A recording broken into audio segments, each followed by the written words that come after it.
नमस्कार, मैं आश्रुति वोहरा और आप देख रहे हैं नेक्स्ट 9 न्यूज। आपका बहुत बहुत स्वागत है हमारी इस खास बातचीत में। बात करने जा रहे हैं उत्तर प्रदेश में मुख्य चेहरों के बारे में और उनमें से एक मुख्य चेहरा है मायावती का।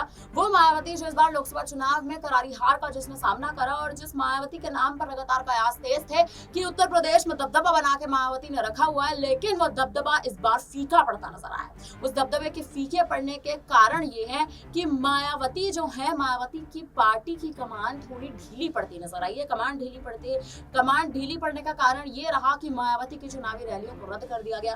रद्द करने का कारण आकाश आनंद के तमाम बयान, आकाश आनंद के वो एक तरह से उन शब्दों का इस्तेमाल जिन शब्दों का इस्तेमाल आकाश आनंद ने किया था, और वो शब्द बेहद संगीन थे। वो शब्द इस प्रकार के थे, वो शब्द इतने संवेदनशील थे कि कहीं ना कहीं भारतीय जनता पार्टी इन तमाम शब्दों से, तमाम बयानों से एक तरह से शिथिल हो गई थी।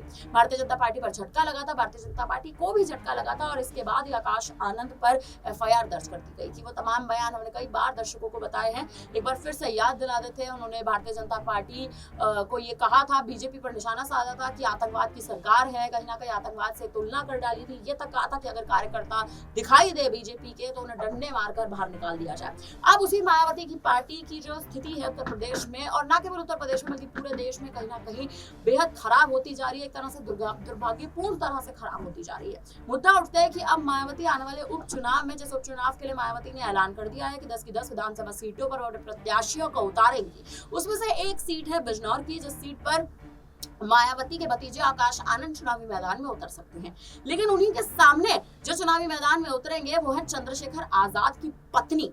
जी हाँ, चंद्रशेखर आजाद की पत्नी वंदना भी चुनावी मैदान में उतर सकती है। और अगर चंद्रशेखर आजाद की पत्नी चुनावी मैदान में बिजनौर की सीट से उतरती हैं, तो आपको बता दें कि बिजनौर में दलितों का जो समीकरण है, वो एक दलितों का दबदबा उस सीट पर बना हुआ है। और दलितों का दबदबा बना इसीलिए हुआ है क्योंकि बिजनौर सीट दलितों के वर्ग के लिए ही जानी जाती है, और दलित साधने की रणनीति मायावती और आजाद से बेहतर पूरे देश में कोई राजनेता शायद ही जानता है।